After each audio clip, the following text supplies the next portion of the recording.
Thanks so much for joining me for tonight's set of scary stories.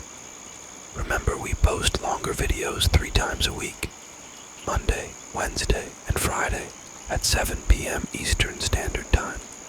We read 30 minutes of short stories, then an hour and a half of rain sounds. Don't forget to like, comment, and subscribe, because we are always happy to get suggestions for new story ideas. If you enjoy the whisper voice, please tap the like button and leave a comment letting me know what voice style you want to hear next.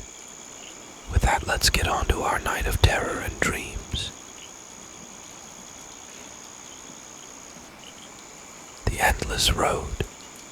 The GPS chirped insistently, a robotic voice urging them onward. Monica gripped the worn leather steering wheel, her knuckles white.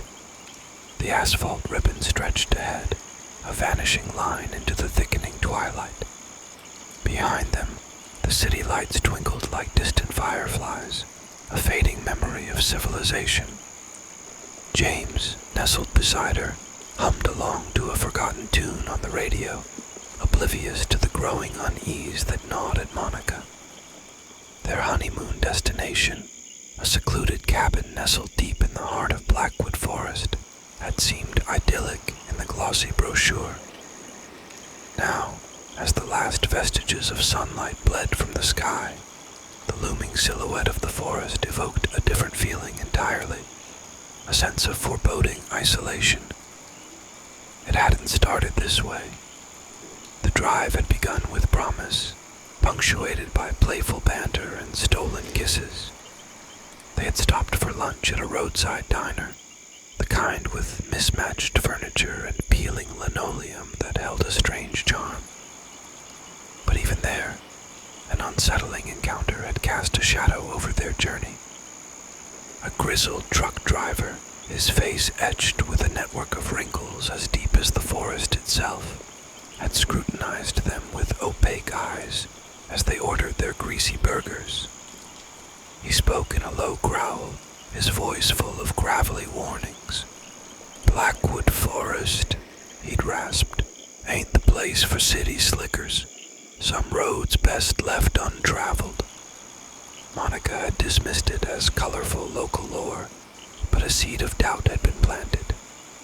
As the miles ticked by, the landscape transformed. Rolling hills morphed into dense woods, the sun filtering through a thick canopy of leaves, casting the road in an unsettling gloom. The air grew heavy, thick with the scent of damp earth and decay. The GPS voice switched from its monotonous directions to a chilling statement. Recalculating route, ETA unknown. A knot of worry tightened in Monica's stomach. Had they taken a wrong turn? The map, an outdated relic pulled from a dusty drawer, offered scant comfort. The first sighting came shortly after sunset. In the distance, a shadowy figure emerged from the trees at the edge of the road, a tall, gaunt silhouette that stood motionless for an unnerving span of time before melting back into the darkness. James, catching a glimpse, brushed it off as a trick of the light, but the unease deepened with each passing hour. The road narrowed, transforming from asphalt to a dusty gravel path that snaked through the dense foliage.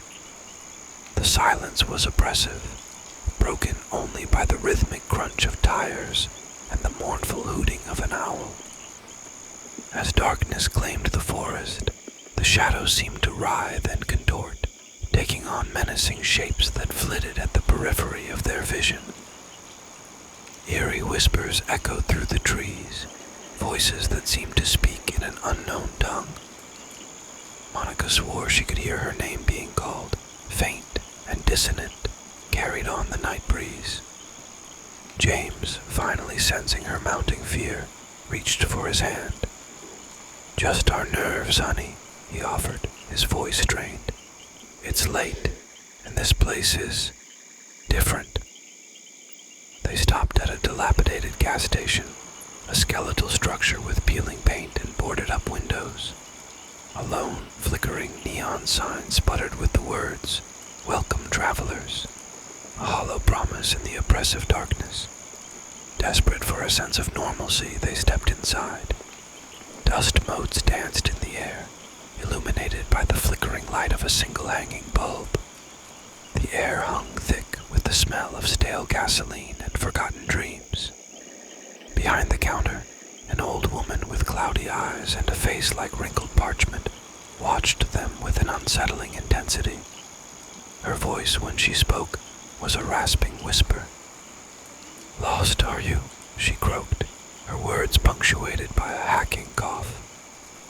Monica felt a shiver crawl down her spine. "We're looking for a cabin," she stammered. "Blackwood Lake, near the old logging road." The woman's eyes narrowed. "Blackwood Lake," she echoed, her voice laced with something akin to fear. "Turn back, young ones. That place is cursed. No good comes from venturing there." Monica felt a renewed wave of dread, but turning back was impossible. They were hopelessly lost, their GPS a useless chunk of plastic in a place where cell service died a painful death miles back. With a final, chilling glance, the woman turned away, muttering under her breath in a language that sounded older than time itself. Clutching a grimy, outdated map she'd bartered for a tank of gas, Monica climbed back into the car, a heavy sense of foreboding clinging to them like a shroud. The road continued its descent into darkness. The whispers grew more insistent, the shadows more menacing. They saw things in the periphery of their vision, glimpses of movement that vanished before they could be identified. Each creak of the car, each rustle of leaves in the wind, sent shivers down Monica's spine. Suddenly, their headlights illuminated a figure standing in the middle of the road, shrouded in shadow. James slammed on the brakes, the car skidding on the loose gravel before coming to a shuddering halt. The figure remained motionless, an unnatural stillness that caused Monica's breath to hitch in her throat. As they sat there, hearts pounding against their ribs, the figure slowly raised its head. In the pale moonlight filtering through the trees, they could just make out the outline of a face, gaunt, with hollow eyes that seemed to glow with an unnatural light. A scream tore from Monica's throat. James, his voice tight with fear, fumbled for the flashlight they'd kept within reach. He flicked it on, the beam slicing through the darkness. But as it fell upon the figure, the image it revealed was even more terrifying. The figure was a man, or something that resembled a man, emaciated with tattered clothes hanging loosely on its skeletal frame. His skin was stretched taut over his bones, and his eyes, devoid of pupils, glinted with a cold, malevolent light. Before they could react, the figure let out a guttural shriek that echoed through the forest. It lunged towards the car, its skeletal fingers splayed wide, aiming for the windshield. James slammed the gas pedal, the car jolting forward as they swerved around the figure. They heard a sickening thud as it collided with the car's side, but in their rearview mirror, all they saw was a cloud of dust settling back onto the road. Monica, tears streaming down her face, could barely breathe. Was it a man? A ghost? Had it been real at all? James, his face pale and drawn, pulled over onto the narrow shoulder. "We can't stay here," he said, his voice trembling. "We need to find shelter." Monica looked around, her gaze sweeping over the dense darkness that hemmed them in. Every shadow seemed to conceal a lurking horror, every sound a harbinger of doom. But with the memory of the skeletal figure fresh in their minds, venturing back seemed equally terrifying. Suddenly, a flicker of light caught her eye. Through the trees, a faint glow emanated in the distance. It was their only hope, however slim. James, with a resigned nod, put the car in gear and steered them towards the light. As they approached, the source became clear, a ramshackle cabin nestled at the edge of a clearing. Its windows glowed with a warm, inviting light, offering a beacon of hope in the oppressive darkness. Relief flooded through Monica, momentarily washing away the terror of the past encounter. They pulled up in front of the cabin, and James, with a deep breath, stepped out of the car. A woman stood on the porch, her silhouette outlined against the warm light emanating from within. She was tall and gaunt, with long, stringy hair and eyes that seemed to pierce the darkness. "Lost, are you?" she rasped, her voice eerily similar to the woman at the gas station. Monica exchanged a nervous glance with James. This place, this woman, it all felt wrong. But they had nowhere else to go. "We're looking for Blackwood Lake," Monica stammered, her voice barely a whisper. The woman's smile, when it materialized, was cold and unsettling. "Blackwood Lake," she echoed, her voice laced with something that sounded suspiciously like amusement. "You've come to the right place, children. Step inside. You look like you could use some warmth." Hesitantly, Monica and James climbed out of the car. The cabin door creaked open, inviting them into the unknown. As they stepped inside, the darkness of the forest closed in behind them, and the faint glow of their headlights seemed a world away. The warmth that had beckoned them from outside was deceptive. The air inside the cabin was stale and heavy, thick with the scent of wood smoke and something indefinable that chilled Monica to the bone. A single oil lamp cast an flickering glow on the dusty interior, revealing a ramshackle room with peeling wallpaper and mismatched furniture.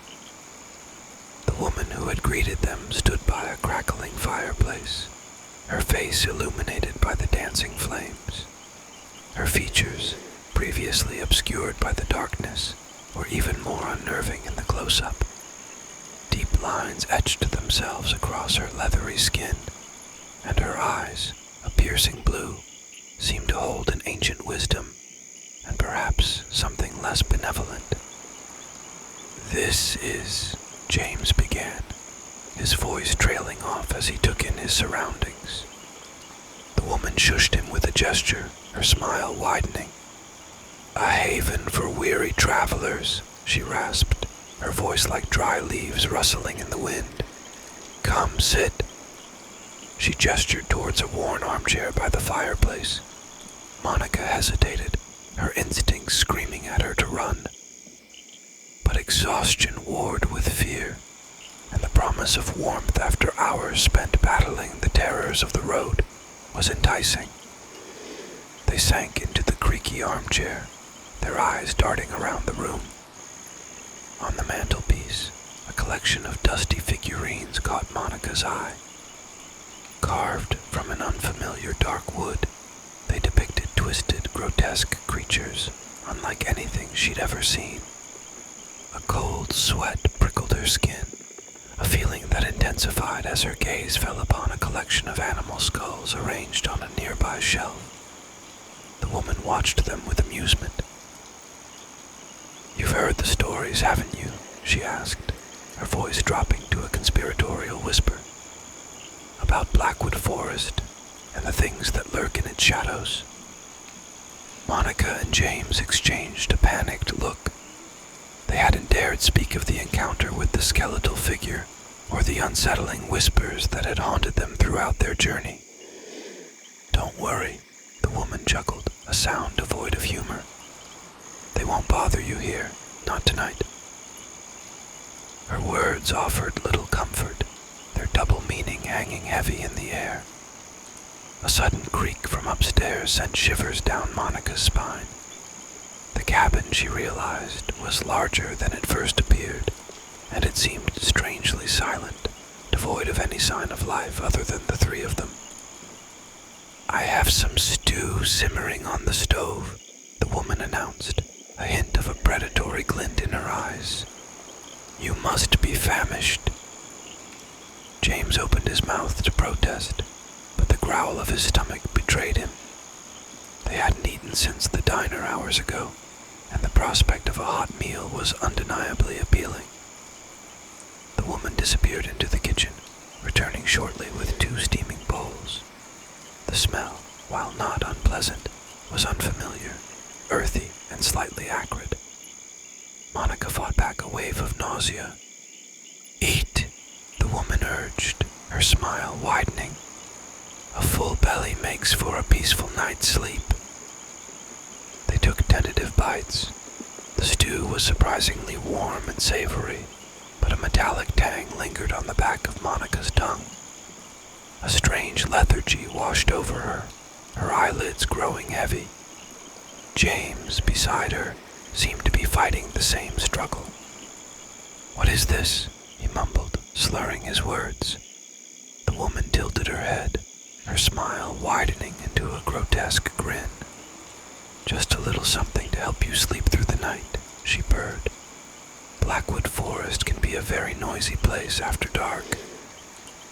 Panic surged through Monica. This stew, whatever it was drugged. They were trapped, miles from civilization, at the mercy of this unsettling woman. But drowsiness was a relentless tide. Monica's vision blurred, and she slumped forward, her head heavy against James's shoulder.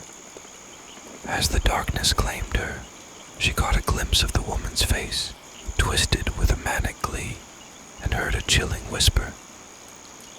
"Welcome to your true honeymoon destination, dears. Blackwood Forest awaits." Monica awoke with a gasp, her heart pounding against her ribs. She found herself lying on a threadbare rug in front of the fireplace, her head throbbing. James was nowhere to be seen. Panic clawed at her throat.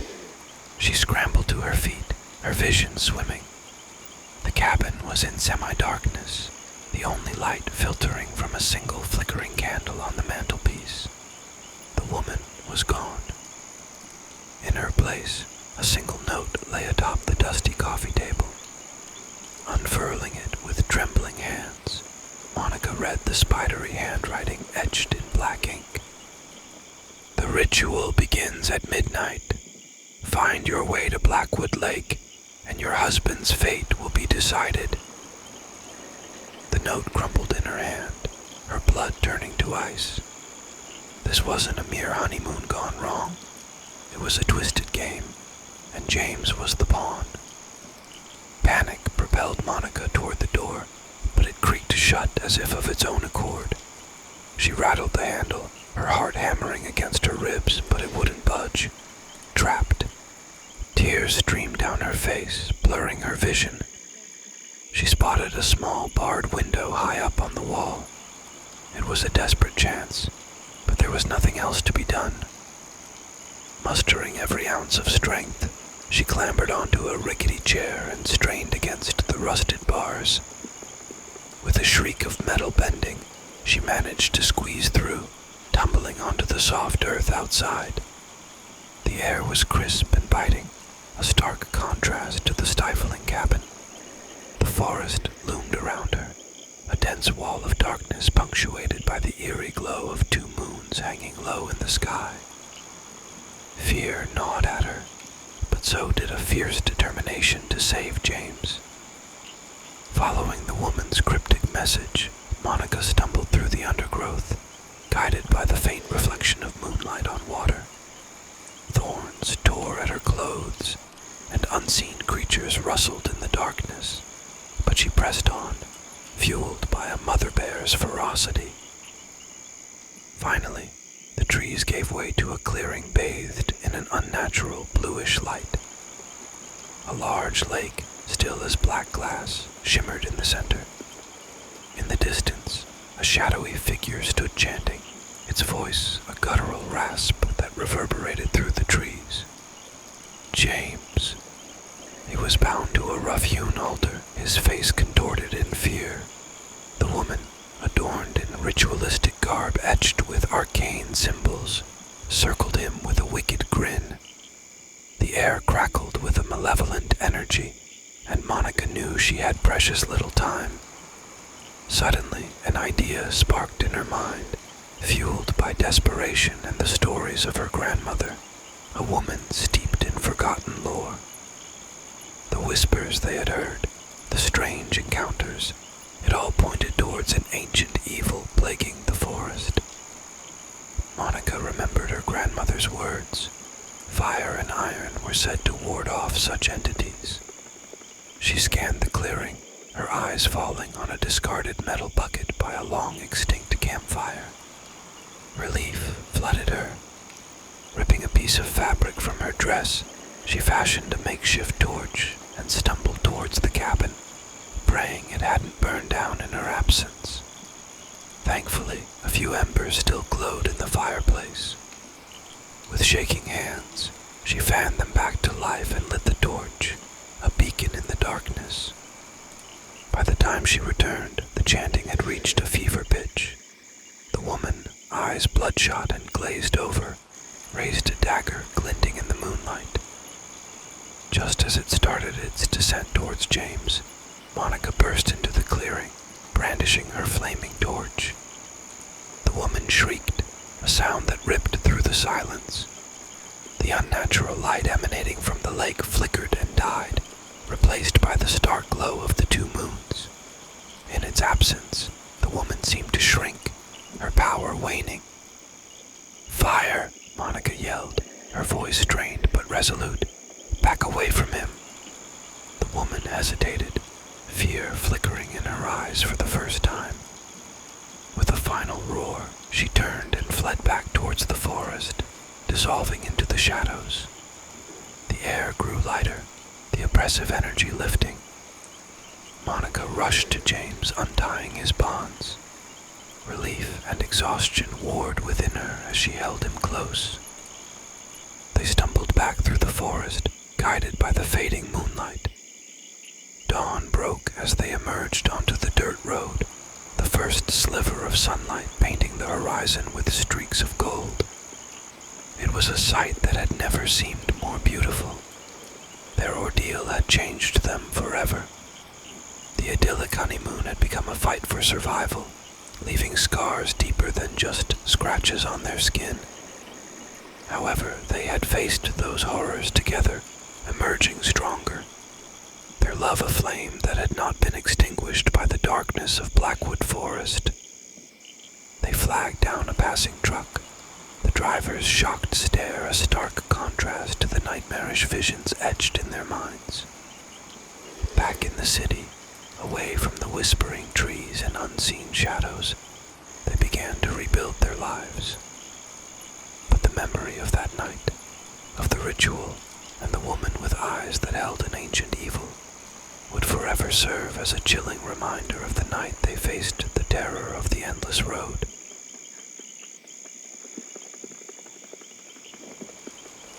Wrong turn at Deadfall. The beat-up Subaru sputtered and coughed as it climbed the winding road, the engine laboring against the relentless incline.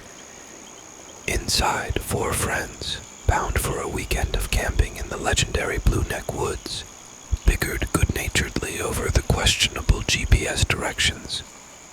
Mary, the self-proclaimed navigator, squinted at her phone, its screen a faint blue glow in the encroaching twilight. "Says Blue Neck turn off in 2 miles, she announced, her voice laced with a hint of unease. 2 miles, groaned Travis, the group's resident joker from the passenger seat. Feels more like 2 centuries in this rust bucket. He gestured out the window at the thickening forest, an endless wall of emerald green that seemed to swallow the last remnants of daylight. The air hung heavy with the scent of pine and damp earth, a stark contrast to the exhaust fumes that usually clung to them in the city. Kelly, perched in the back with Jamie, chimed in with a nervous laugh. "Maybe we should have taken the interstate. I read online that Blue Neck Woods can get a little spooky off the beaten path." Jamie, the more adventurous of the group, scoffed. "That's the Kel. "A little spooky is what we came for, right? Besides, Mary swears by this app." Mary, ever the pragmatist, shot them a reassuring smile. "Relax, guys. It's just a camping trip. Fresh air, ghost stories, maybe even a bear sighting if we're lucky." But even as the words left her lips, a prickle of unease ran down her spine. The phone's map showed their route as a dotted blue line, swallowed by a vast expanse of uncharted green. It was as if the very forest itself resisted being mapped, a thought that sent a shiver through the previously jovial atmosphere. The unease deepened as they rounded a bend and encountered the first sign of trouble. A lone figure, hunched over and shrouded in a tattered black coat, stood in the middle of the road, its back turned to them. As they got closer, the figure remained motionless, an unsettling stillness that made Mary slam on the brakes. The car skidded to a halt just inches from the figure, the headlights illuminating a tattered straw hat that masked the face. The silence stretched, broken only by the rasping of the engine cooling down. "Hello?" Mary called out, her voice wavering. "You okay there?" The figure remained motionless for a beat, then slowly turned. In the harsh glare of the headlights, they saw a face etched with deep wrinkles, the skin a papery white in the fading light. Two empty sockets stared back at them, dark pits where eyes should have been. A scream tore from Kelly's throat, echoing through the silent forest. The figure, as if startled, shuffled off the road and disappeared into the undergrowth with an unnatural swiftness. Mary, her heart pounding against her ribs, fumbled for her phone. The screen was dead, the battery icon a stark reminder of their dwindling connection to the outside world. "What the—" Travis began, his voice laced with a mixture of fear and disbelief. "Just keep driving," Jamie said, his voice surprisingly calm. "We can't stay here." Mary, still shaken, put the car in gear and cautiously continued along the road. They didn't speak for the next few minutes, the encounter with the blind man hanging heavy in the air. Each rustle of leaves, each creak of the car seemed to take on a sinister tone. Then, as dusk settled into a full-blown night, they saw them, figures flitting at the edge of the road, just beyond the reach of the headlights. Tall, gaunt figures with ragged clothes that seemed to blend into the darkness. They appeared and disappeared in a blink, leaving a trail of unease in their wake. "Are those people?" Kelly whispered, her voice barely audible. Mary gripped the steering wheel tighter, her knuckles white. "I don't know," she muttered, her voice strained. "Don't look at them." But the figures kept appearing, their presence a constant reminder of their isolation and vulnerability. Each encounter chipped away at their remaining sense of security, replacing it with a gnawing fear that they were being stalked, watched by unseen eyes. Finally, after what felt like an eternity, they came across a signpost, its weathered wood barely visible in the faint moonlight. It pointed towards a dusty gravel road, barely wider than one car, with a faded inscription that read, "Blue Neck Campground, 3 miles. "Thank God!" Jamie exclaimed, a sense of relief flooding his voice. "Let's just get there and set up camp. Maybe it's all just been a bad joke," Jamie finished, his voice trailing off as the Subaru lurched alarmingly on the uneven gravel road. The forest seemed to press in closer here, the darkness thicker, muffling sound and amplifying the prickling unease that crawled up each of their spines. The supposed 3-mile stretch seemed to stretch on forever. The air grew thick with a strange, oppressive silence, broken only by the rhythmic crunch of tires on gravel and the unsettling creak of the car itself. Suddenly Kelly gasped. "Mary, look!" she shrieked, pointing a trembling finger out the window. A colossal crow, unlike any they had ever seen, stood perched on a gnarled branch overhanging the road. Its feathers were a deep, unnatural black, its eyes burning red embers in the darkness. As Mary slowed down, the crow cocked its head, its sharp beak clicking in a chillingly rhythmic pattern. Moments later, another crow appeared, and another, until the road ahead seemed choked with the ominous birds. They cawed in a discordant chorus, their voices echoing eerily through the trees. Driven by a primal fear, Mary slammed on the brakes, the car skidding to a halt. What do we do?" Travis stammered, his voice barely above a whisper. Kelly was already sobbing, tears streaming down her face. Jamie, however, seemed oddly calm. "There must be another way around," he said, his voice steady despite the tremor in his hands. He glanced at the worn map on Mary's phone screen, now useless without connection. "Maybe a trail?" Mary looked around, her heart hammering against her ribs. The dense forest seemed to offer no escape. The crows, their dark forms blotting out the moonlight above, remained unmoving, watching them with an unsettling intelligence. Then, from the woods behind them, a sound arose, a low, guttural growl that sent shivers down everyone's spine. It was deep, primal, a sound that spoke of something ancient and terrifying. The crows erupted in a frenzy of caws, their wings beating a chaotic rhythm against the oppressive silence. Suddenly, the car lurched violently. A dark shape, massive and lumbering, had smashed into the back bumper.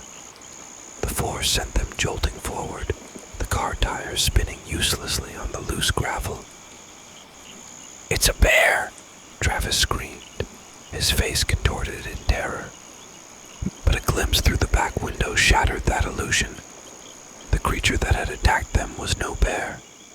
It was something vaguely humanoid, but monstrously large, its black fur matted and tangled.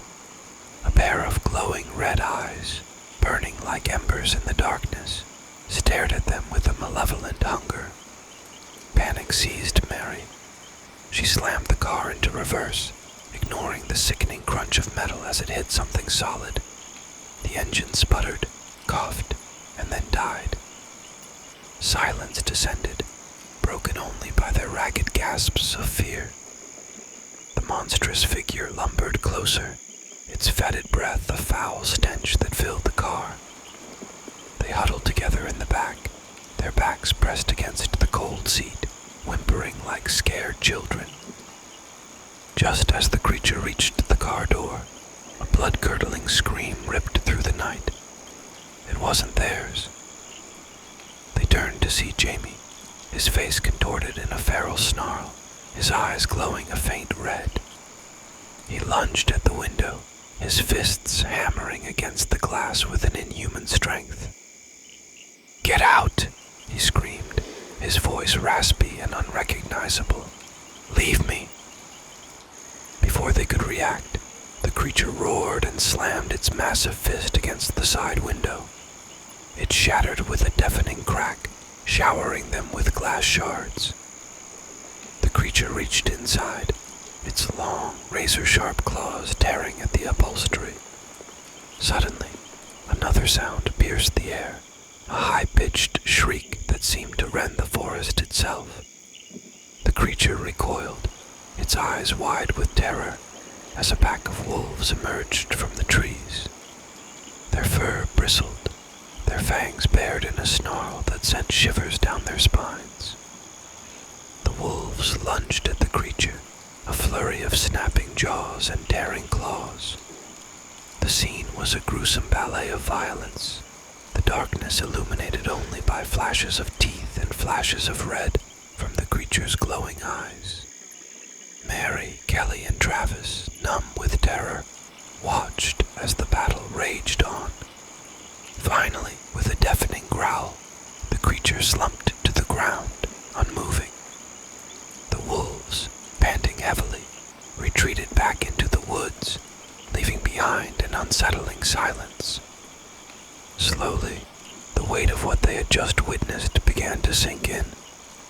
They sat there, huddled together, tears and sweat mixing on their skin, the silence broken only by their ragged gasps of breath. Then, from out of the darkness, came a voice. It was raspy and old, like dry leaves rustling in a forgotten corner.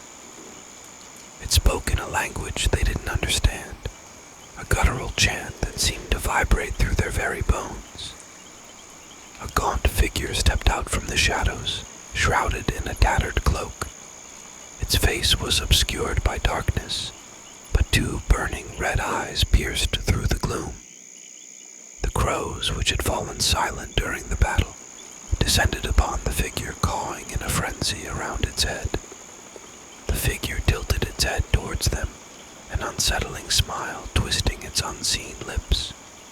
In a voice that sent chills down their spines, it spoke, this time in halting English. "You are not welcome here." Terror choked the words in Mary's throat. She could only stare, wide-eyed, as the figure raised a gnarled hand, its fingers tipped with long black claws. The crows descended upon the creature's outstretched hand, covering it completely. Then, in a flash of darkness, the crows dispersed, revealing a single, glowing orb pulsing with an unnatural light. "Choose," the figure rasped, its voice echoing eerily through the silent forest. "Leave, or become one of us." Despair threatened to engulf them. They were trapped, miles from civilization, surrounded by unseen horrors. A glance at Jamie, his face contorted in a feral snarl, his eyes glowing red, confirmed their worst fears. He was lost. Tears welled up in Kelly's eyes, but Travis, his voice shaking, spoke. "We'll leave," he said, his voice barely a whisper. "Just let us go." The figure remained silent for a moment, the darkness behind it seeming to deepen. Then, with a nod, it spoke a single word. "Go." As if in response, the forest itself seemed to shift. The dense undergrowth parted, revealing a narrow path that hadn't been there before. It beckoned, a faint light shimmering in the distance. Without a word, they climbed out of the wrecked car, their bodies bruised and trembling. One look back was all they dared.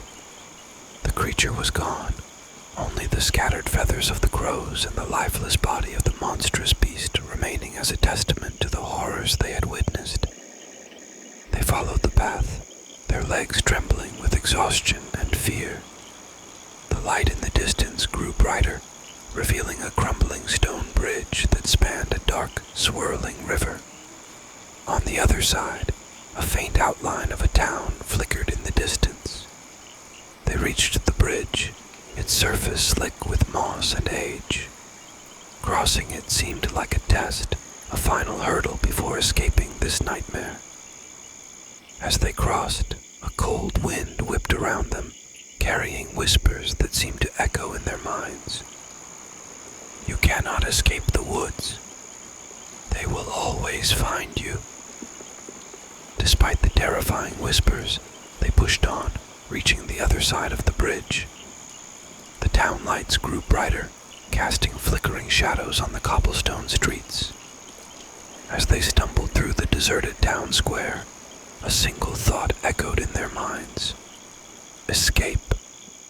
They had no idea where they were, just the desperate hope that this town would lead them back to civilization, back to a world where crows didn't hold conversations, and monsters didn't lurk in the darkness. But as they rounded a corner, they saw a sign hanging above a dusty tavern door. It creaked in the wind, revealing the words etched in faded paint. "Welcome to Deadfall. Population, you." Their blood ran cold. They weren't free. Blue Neck Woods and the terrors it held were far from over. The wrong turn price for escaping the darkness was far higher than they could have imagined. Panic surged through them. Deadfall.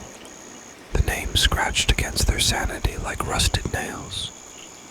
They'd stumbled upon something far worse than they could have anticipated. A town trapped within the clutches of the forest's dark magic. "There's no way," Kelly whimpered, her voice choked with terror. Travis, his bravado shattered, looked at Mary with haunted eyes. "What do we do now?" The silence bore down on them, broken only by the creaking sign and the unsettling whisper of the wind through the empty streets. Mary, her mind racing, looked around. The town itself seemed frozen in time, buildings weathered and abandoned, windows like hollow eyes staring out.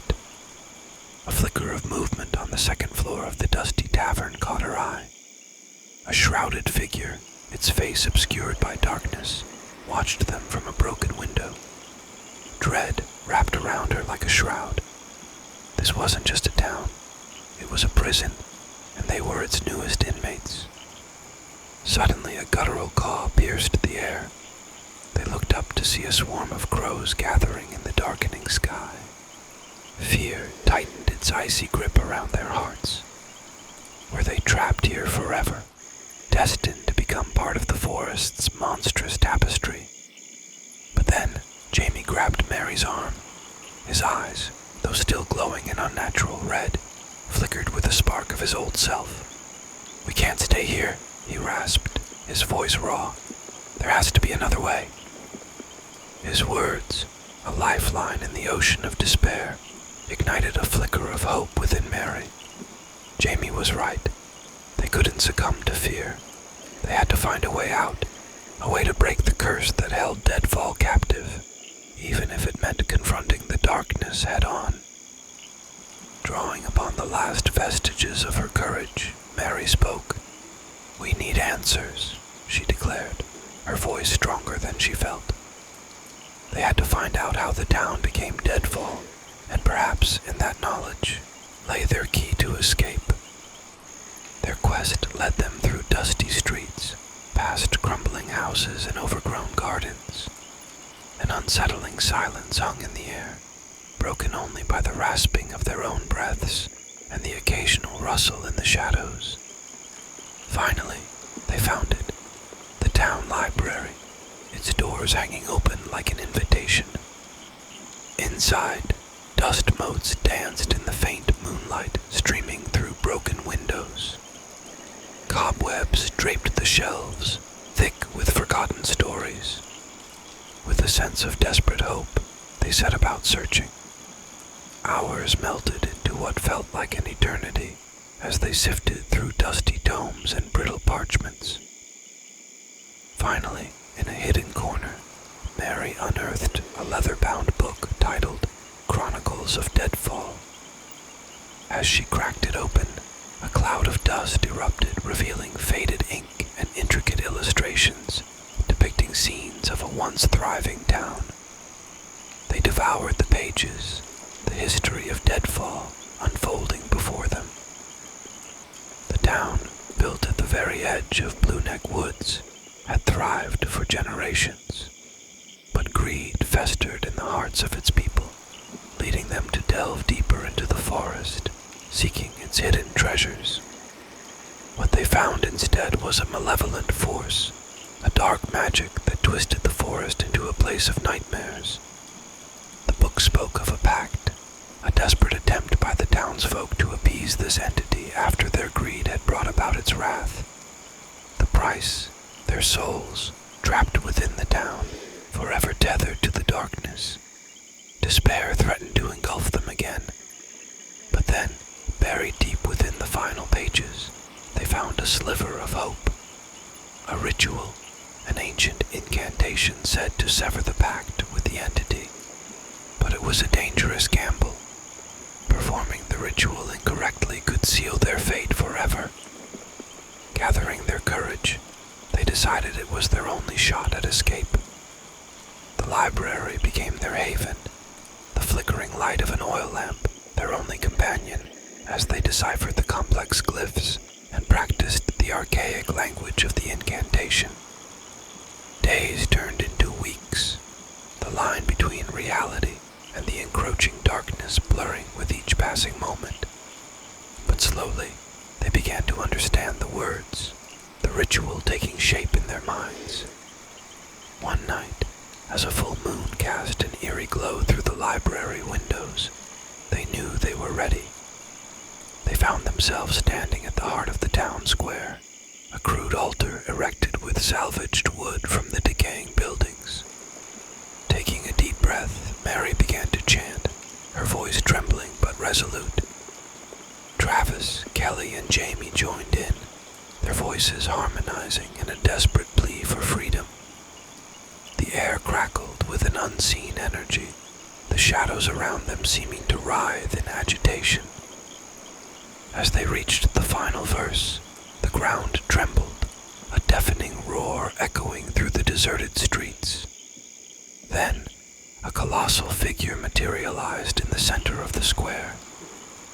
It was the nightmare they had glimpsed at the clearing, a grotesque amalgamation of darkness and flesh, its form rippling with malice. Glowing red eyes, burning with unholy hunger, stared directly at them.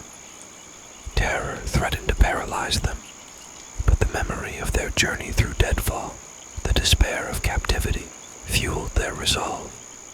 They continued chanting, their voices rising against the creature's roar. The incantation pulsed through the air, a beacon of defiance against the encroaching darkness. The creature lunged, its immense claws tearing at the air. Travis shoved Mary aside, taking the brunt of the attack. A sickening crunch filled the air as the claws raked across his back, sending him sprawling to the ground with a scream. Tears stinging her eyes, Mary focused on the ritual. She couldn't let Travis's sacrifice be in vain. She poured every ounce of her will into the chanting, the words ringing with a newfound power. The ground shuddered violently. Runes etched on the altar glowed with an otherworldly light, forming a barrier that held back the creature's advances. A high-pitched shriek tore from its maw as the barrier seared its flesh. Suddenly, the air shimmered, and a spectral figure emerged from the woods. It was an elderly woman, her form translucent, her eyes filled with sorrow. Mary recognized her instantly, the blind figure from their initial encounter, her vacant sockets now filled with spectral light. The pact! Broken! The woman's voice rasped, echoing through the square. But the darkness, it lingers. She turned to the creature, her spectral form radiating a blinding light. "Return to the shadows from whence you came," she commanded, her voice resonating with power. The creature recoiled, shrieking in fury as the light seared its grotesque form. With a final roar, it dissolved into a swirling vortex of darkness that ripped a hole in the night sky. The vortex pulsed, then began to shrink, the darkness receding back into the heart of Blue Neck Woods. The spectral woman turned to Mary and the others, a bittersweet smile gracing her translucent lips. "You are free," she whispered. But before they could celebrate, a wave of exhaustion washed over them. Tears streamed down their faces, a mixture of relief and grief for Travis, who lay unmoving on the ground. The spectral woman knelt beside him, her spectral hand tracing a glowing symbol on his chest. "He lives," she said, her voice barely a whisper. "But the forest has taken its toll. He will carry its mark." A wave of warmth radiated from the woman's hand, restoring color to Travis's pale face. With a gasp, he drew in a ragged breath. As dawn painted the horizon with streaks of gold, the spectral woman started to fade. "Remember," she said, her voice barely audible now, "the darkness, it sleeps, but it does not die. Blue Neck Woods will always hold a shadow in its heart. With those final words, she vanished, leaving them alone in the newly silent town square. The air felt lighter, the oppressive aura of the entity dissipated. But the fear lingered, a constant reminder of the horrors they had witnessed. As the sun crept higher, casting the town in a pale golden light, they knew they couldn't stay. They helped Travis to his feet, his back marred by deep, ragged wounds. They would carry the physical and mental scars of deadfall forever. Leaving the town behind, they stumbled towards the sound of rushing water, the faint outline of the bridge against the rising sun beckoning them. As they crossed, they stole one last glance back at Deadfall. It looked the same, a hollow shell of a town, yet something felt different. It was no longer a prison, but a chilling mausoleum, a monument to their ordeal. They emerged from the forest onto the dusty road they had strayed from on their ill-fated journey. It seemed mundane in comparison, a beacon of ordinary life. Flagging down a passing car, they collapsed into the seats, the familiar scent of gasoline, a strange comfort. They never spoke of the pact broken, of the creature they faced, or the spectral woman who guided them. Their ordeal became a shared secret, a bond forged in the crucible of terror. They had escaped Deadfall, but a part of them would forever be trapped within its echoing silence, a chilling reminder of the night they stared into the heart of darkness and found within themselves the courage to fight back.